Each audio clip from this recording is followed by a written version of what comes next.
بسم اللہ الرحمن الرحیم۔ آج میں نے ایک بڑے ہی دکھی دل کے ساتھ ایک بڑے اہم نقطے پر آپ لوگوں سے اظہار خیال کرنا ہے، اور وہ نقطہ یہ ہے اور وہ بات یہ ہے کہ ہمارے پاس جو دلیل ہے، معیار دلیل ہے، وہ قرآن مجید ہے، سنت رسول ہے، یہ فتاوی رضویہ ہے۔ یہ ہے بات۔ کچھ دن پہلے مفتی راشد رضوی صاحب کے حوالے سے میں نے ایک ویڈیو ریکارڈ کی تھی، ان کے کچھ اعتراضات تھے، ان کا میں نے جواب دیا تھا۔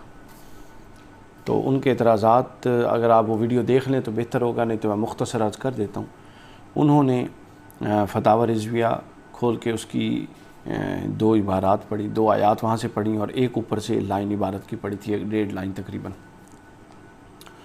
اور وہاں اس پر انہوں نے ایک نقطہ نظر قائم کیا۔ میں نے پھر اس نقطہ نظر کے رد میں قرآن مجید سے آیات لیں جو تقریباً کم و بیش 50 کے قریب تھیں، پھر اس کے بعد میں نے احادیث لیں، پھر اس کے بعد میں نے امام ماتریدی جو امام ہیں اہل سنت کے، تعویلات اہل سنہ وہاں سے، اور پھر دیگر چلتے چلتے بالآخر فتاوی رضویہ پر میں نے بات ختم کی۔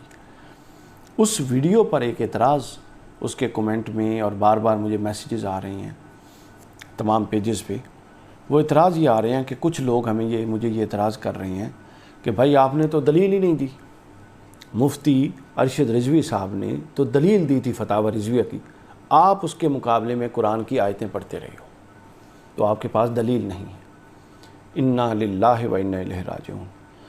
خواتین و حضرات، یہی وہ نقطہ ہے جو میری فکر کی اساس ہے، اس کو پلے باندھ لیجئے کہ وہ لوگ جو یہ میسج کر رہے ہیں وہ دیندار لوگ ہیں، درس نظامی کے طلبہ ہیں، اور کئی خود عالم ہیں، درس نظامی پڑھے ہوئے ہیں۔ ہمارے ہاں لیول یہ رہ گیا ہے، یا اللہ ماشاءاللہ سب کے ہاں نہیں، ہر ایک نہیں، مطلب ایک خاص طبقہ اس لیول پہ آ چکا ہے کہ ان کا سطح یہ ہے، ان کی ذہنی سطح یہ ہے، اور علم کی دنیا میں ان کی رسائی یہ ہے کہ وہ یہ سمجھ رہے ہیں کہ انہوں نے تو دلیل دی تھی، اعلیٰ حضرت کے فتاوی رضویہ تھے، آپ قرآن کی آیتیں پڑھتے رہیں، آپ کے پاس دلیل ہی نہیں ہے، آپ احادیث بیان کرتے رہیں، آپ کے پاس دلیل نہیں ہے۔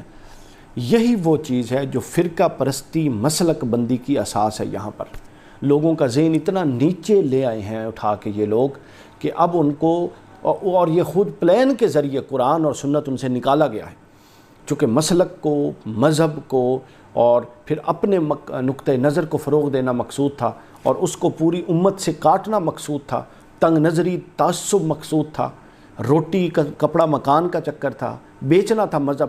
تو مذہب بیچنا جو ہے اس کے لیے پھر آپ کو خاص عنصر اس میں داخل کرنے پڑتے ہیں۔ یہ ان لوگوں نے، تمام مکاتب فکر کم و بیش، اور خاص طور پہ جن کو میں مخاطب کر رہا ہوں، یہ ان لوگوں نے تباہی کی کہ ان کے ہاں اب دلیل یہ رہ گئی ہے کہ فتاوی رضویہ تو دلیل ہے، قرآن کی آیات اور سنت حدیث دلیل نہیں۔ انا للہ و انا الیہ راجعون۔ یہ وہ اس قوم کے ساتھ ظلم کیا جا رہا ہے پچھلے 20-50 سالوں میں، کہ ان کو لا کے، جو بریلوی اپنے آپ کو کہتے ہیں، ان کو یہ بتا دیا گیا ہے کہ ان کے لیے نہ قرآن دلیل ہے نہ حدیث دلیل ہے۔ میں پھر عرض کر رہا ہوں، سب ایسے نہیں ہیں، جو ہیں بس میں ان کی بات کر رہا ہوں، جو نہیں اس بات سے، جو قرآن و سنت ہی کو دلیل مانتے ہیں، وہ اس بحث سے ہی خارج ہیں، لہذا وہ اس میں نہ پڑھیں۔ جنہوں نے کومنٹ کیے ہیں، جو کثیر لوگ ہیں، وہ بھی میں ان کو بات کر رہا ہوں، اور وہ سمجھ رہے ہیں میری بات۔ تو خدا کا نام لیں، آپ لوگ کیا سمجھتے ہیں؟ یہ پتہ ہے دین کے ساتھ کتنا بڑا ظلم ہے؟ یہ کوئی دینداری نہیں ہے، یہ دین کے ساتھ وہ ظلم ہو رہا ہے کہ یہ دین کی خدمت اگر آپ لوگ چھوڑ دیں تو یہ بڑی خدمت ہوگی۔ یعنی آپ لوگوں کے ہاں قرآن کی کوئی حیثیت نہیں، حدیث، اس لیے تو نہ قرآن کسی مدرسے میں پڑھایا جاتا ہے، اس لیے تو کیونکہ قرآن کی بنیاد پہ چلیں تو مسلک ثابت نہیں رہتی۔ مسلکوں میں یہ جو قوت اور یہ مسلکوں کا مجسم بنا کے پورے کے پورے مسالک کے بت بنائے ہیں اور ان کی پوجا کی جا رہی ہے، اور جو اس مسلک سے تھوڑا ڈفرینس آف اوپینین رکھتا ہے دلیل کی بنیاد پہ، اس کو جناب ملحد، فلاں ٹمکاں، پتہ نہیں کیا کیا گناہ گار اور راندہ درگاہ بنایا جا رہا ہے۔ یہ ایک تماشا لگا دیا گیا ہے۔ قرآن کسی کو پڑھنے پڑھانے نہیں دیتے، ہر گلی میں جناب ایک مفتی بٹھایا ہوا ہے، اور مفتی کا کام صرف یہ ہے کہ اس گلی کے کسی نوجوان کو اس نے اسلام میں لانا نہیں ہے۔ اس نے کہنا اس کی داڑھی چھوٹی ہے، یہ فاسق، یہ فلاں کام کرتا ہے، یہ فاجر، اس نے فلاں مسلک والے سے سلام لیا، یہ کافر۔ اس کام کے لیے ہم نے مفتی تیار کیے ہیں، اور کس طرح سے کیے ہیں؟ ان کتابوں سے کیے ہیں جن کو آپ حوالے کے طور پہ پیش کرتے ہیں۔ ہم اس دلیل کو ہم نہیں مانتے۔ اعلیٰ حضرت علیہ رحمہ کی بہت بڑی شخصیت، ان کا مقام و مرتبہ اپنی جگہ، مگر ظاہر ہے ان کے تمام نقطۂ نظر سے اتفاق نہیں کیا جا سکتا۔ نقطہ نظر جس سے اختلاف نہیں کیا جا سکتا وہ صرف قرآن ہے، وہ اللہ کے رسول کا قول ہے، حدیث ہے، اور وہ اجماع صحابہ ہے۔ اس کے بعد ہر چیز رد و قبول کے دائرے میں موجود ہے، آپ دلیل کے ساتھ اس کو لیں گے یا انکار کریں گے۔ تو رونا اس بات کا تھا کہ ہمارے ہاں جو لوگ عالم بن رہے ہیں اور درس نظامی پڑھ کے آگے آ رہے ہیں، وہ آگے کون سی نسل تیار کریں گے کہ اگر ان کا لیول یہ ہے کہ وہ فتاوی رضویہ کو تو دلیل کے طور پہ لے رہے ہیں، وہ قرآن و حدیث کو دلیل کے طور پہ نہیں ہوتے۔ یہ جہاد علمی جو اس دور میں کرنے کی ضرورت ہے۔ دوسری ایک عام بات ہے، اب اس بات سے یہ ایڈریس ہوگی، ختم ہوگی، ایک عام بات ہے، اور وہ بات یہ ہے کہ آپ یہ دیکھیے کہ شرعی مسائل میں تحقیق کا اسلوب کیا ہے اور ہونا کیا چاہیے۔ ہر حال میں شرعی مسائل میں تحقیق کا اسلوب یہ ہے کہ سب سے پہلے قرآن مجید کو لیا جائے گا، اس کے بعد سنت نبوی احادیث صحیحہ کو درجہ بدرجہ لیا جائے گا، ان سے استدلال ہوگا۔ اس کے بعد عہد صحابہ کرام میں سے اگر اس پر کوئی اجماع واقعہ یا کوئی واقعہ ہے جس سے اس پر استدلال کیا جا سکتا ہے، قیاس کیا جا سکتا ہے، اس کو لیا جائے گا۔ ان 3 درجوں کے بعد چوتھی چیز آئے گی، کوئی کسی فقیہ کا قول، کسی امام کا قول، وہ لیا جائے گا۔ یہ ہے تحقیق کے مسائل کا شرعی اسلوب۔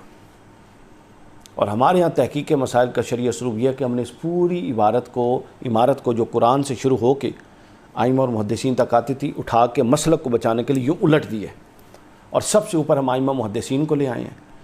اور ائمہ محدثین بھی سب نہیں، یعنی ہم پھر ڈفرینس آف اوپینین ہے نا سب میں، ہم وہ نہیں لیتے، ہم صرف ایک اوپر اپنی پسند کی ایک شخصیت کو لیتے ہیں، اور اس کے بھی پوری تحقیق کو نہیں لیتے، اس کی بھی 2-4 لائنیں لے لیتے ہیں۔ یہ ظلم ہے، ہر حال میں یہ ظلم ہے، ورنہ آپ تحقیق کے اندر جائیں تو کہاں نہیں ہے آپ کو وسعت اور اختلاف اور 2 رائے نہیں نظر آتی۔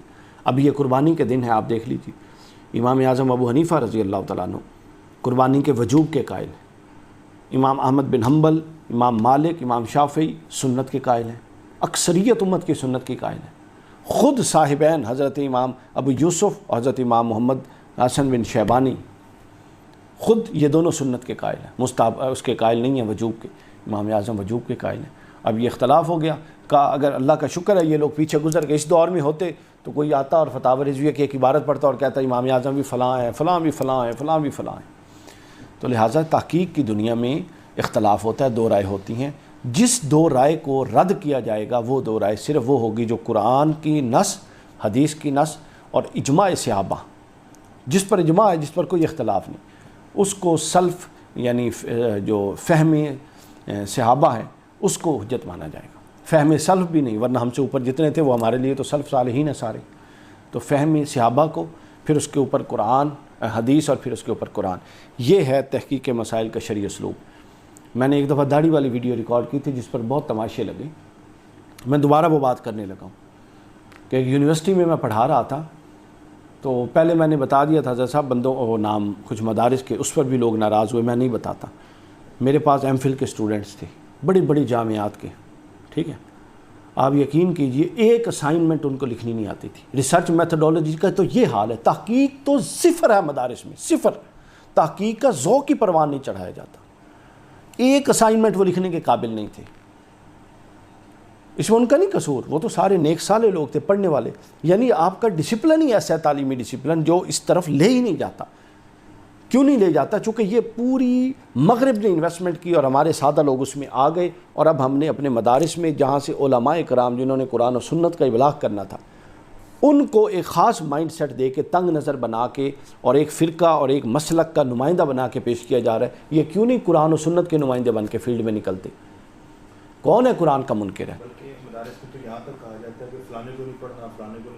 چلیں آپ مدارس کی بات کر رہے ہیں، میں آپ کو دلیل دے دیتا ہوں۔ اعلیٰ حضرت علیہ الرحمہ نے خود لکھا ہوا ہے، بلکہ چلیں اس میں ایک اور پہلو بھی آ گیا، اعلیٰ حضرت علیہ الرحمہ نے لکھا ہوا ہے کہ دوسرے مسلک کی کتاب پڑھنا حرام ہے غیر عالم کے لیے، جو عالم نہیں ہے دوسری کتاب پڑھنا حرام ہے۔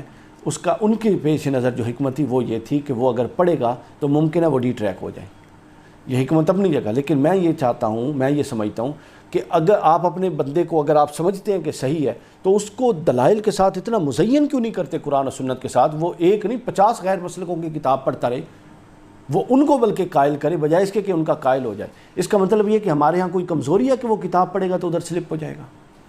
دوسری اگلی بات سنیں، اعلیٰ حضرت علیہ الرحمہ فرماتے ہیں جو غیر عالم ہے اس کا آواز حرام ہے۔ خود اعلیٰ حضرت کی نمائندہ تحریک کون ہے پتہ ہے آپ کو؟ کون ہے جو ہر وقت اعلیٰ حضرت کے فکر کے نمائندے ہیں؟ دعوت اسلامی. اور دعوت اسلامی کے امیر کی اپنی تعلیم آپ کو پتہ ہے نا کیا ہے؟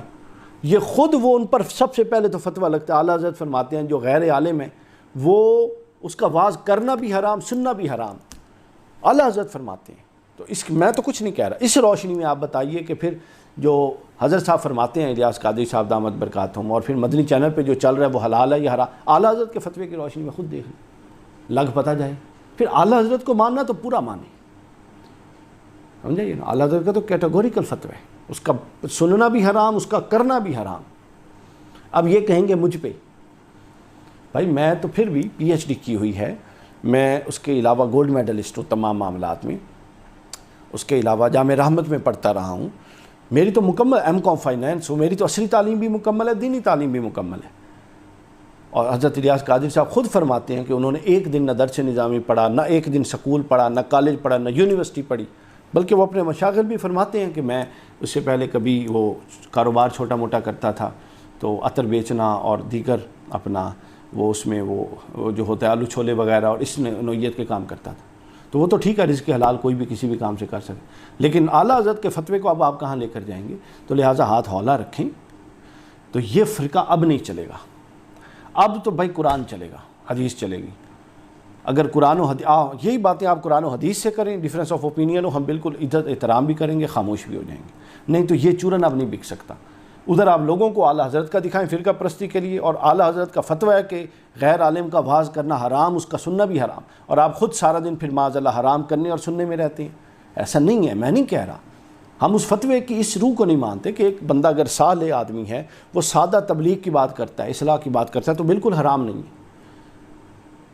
تو لہٰذا اگر آپ نے ماننا ہے تو پورا مانیے، منکر ہونا ہے تو پورے کے منکر ہوئیے، اور اس طرح کو فروغ نہ دیجیے کہ جن کے نزدیک قرآن دلیل نہیں ہے ان کے نزدیک اعلیٰ حضرت کی دلیل ہے، فتاوی رضویہ دلیل ہے. ایسا نہیں ہے.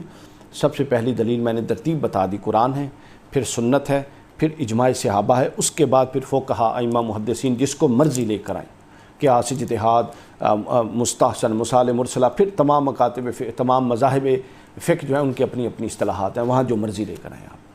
یہ ہے اصل ترتیب. اس کو نوجوان پلے باندھ لیں. کوئی بات کوئی کرے، مسئلہ پوچھے، اسے کہیں گے قرآن بتائیں، اگر ہے نہیں حدیث بتائیں، ہے تو حدیث کی سند پوچھیں، یہ حدیث ضعیف ہے، صحیح ہے، موضوع ہے، کیا ہے. اس کے بعد تیسری پوچھے اس پر اجماع صحابہ یا صحابہ کرام میں سے بڑی شخصیات کا کوئی قول موجود ہے. اگر ان تین کو لے لیں، یہ سند ہے، اس کو باندھ لیں، اس کے بعد پھر آپ اپنا دماغ کھولیں اور پھر سب کو اسٹڈی کریں.